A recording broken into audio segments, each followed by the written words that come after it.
Hey, good morning, ladies. I'm just coming in from a walk outside, and I was thinking about Daunte Wright's mother. And I really don't watch the news like that because I really don't like to take in a lot of things that I see on the news because it really does affect my mood, and I try to keep a limit on those things. But I wanted to just make this video just to point out something. Again,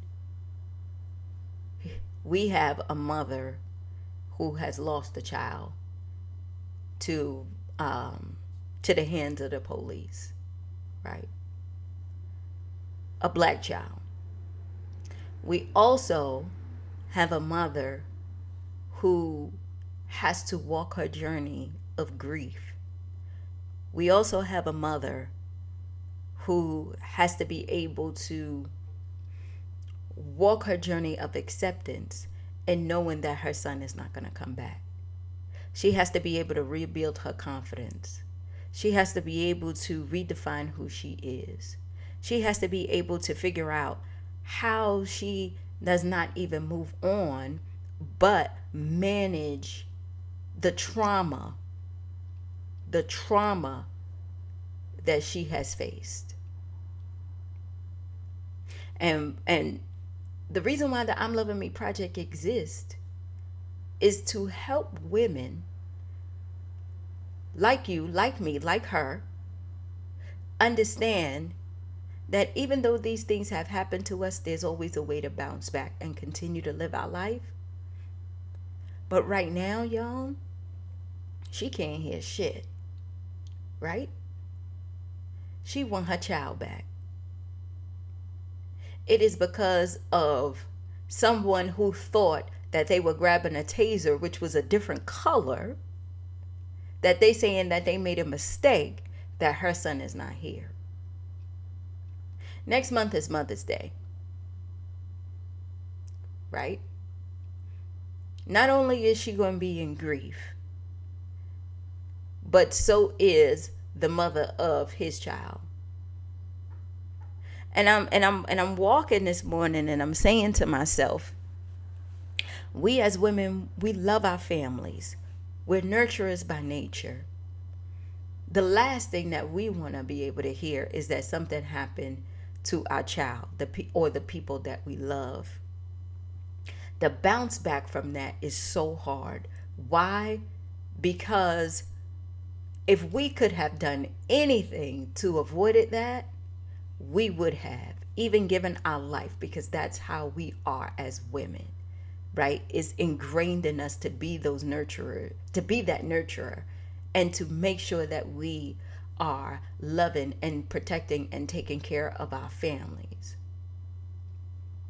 right? Whoever you believe in, God, Allah, whoever, the way that this woman life set up, the way that this woman's life is set up right now, she was chosen to be an example of what it means to be in a situation where you lose something and how you walk through that journey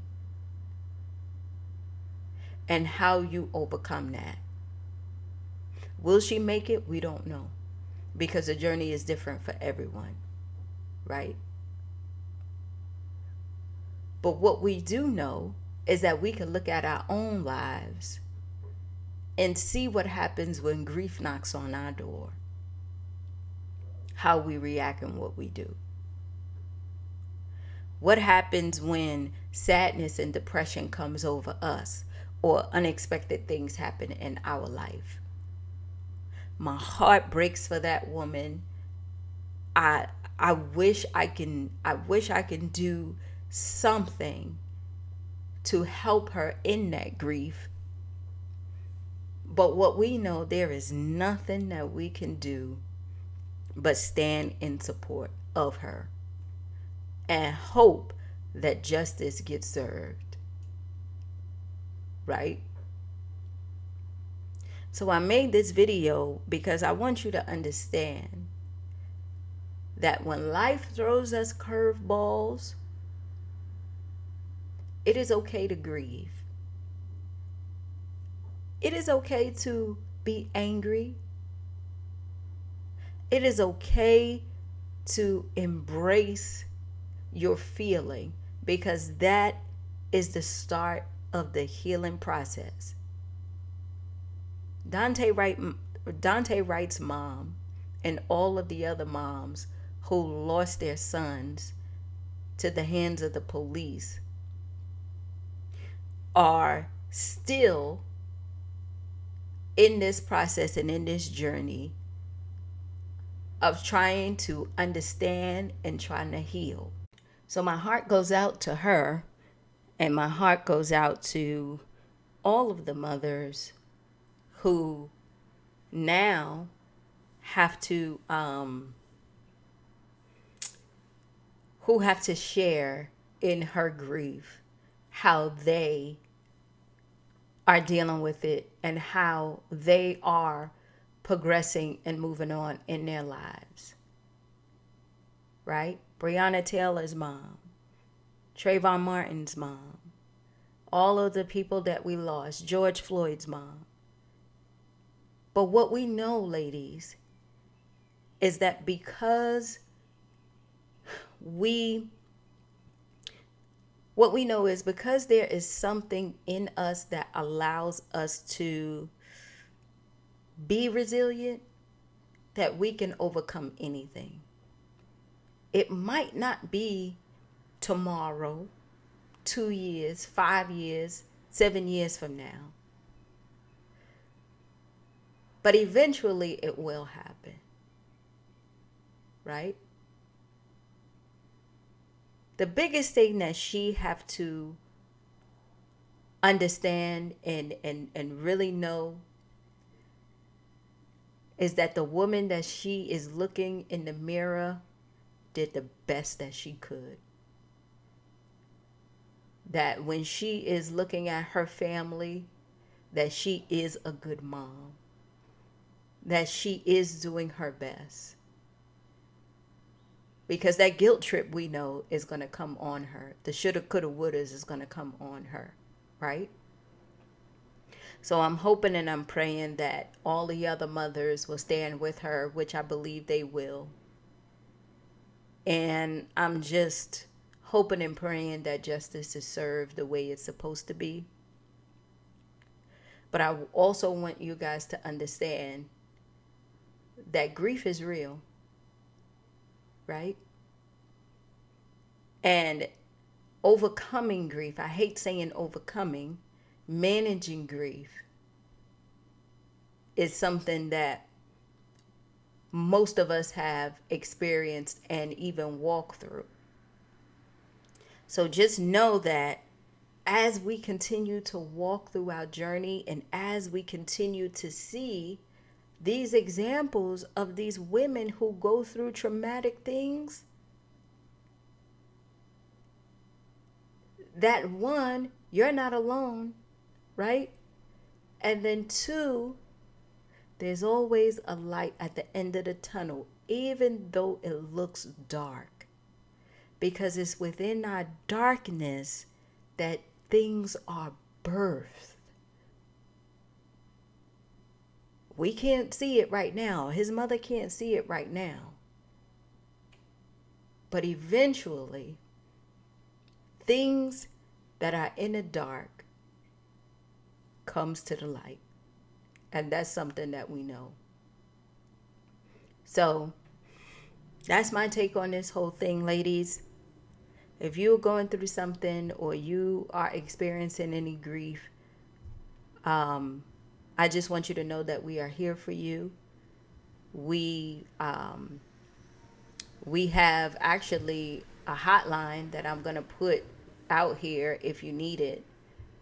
But also know, if you have managed your grief and you have built up your resilience, reach out to another woman who is in it and then just give them some encouraging words.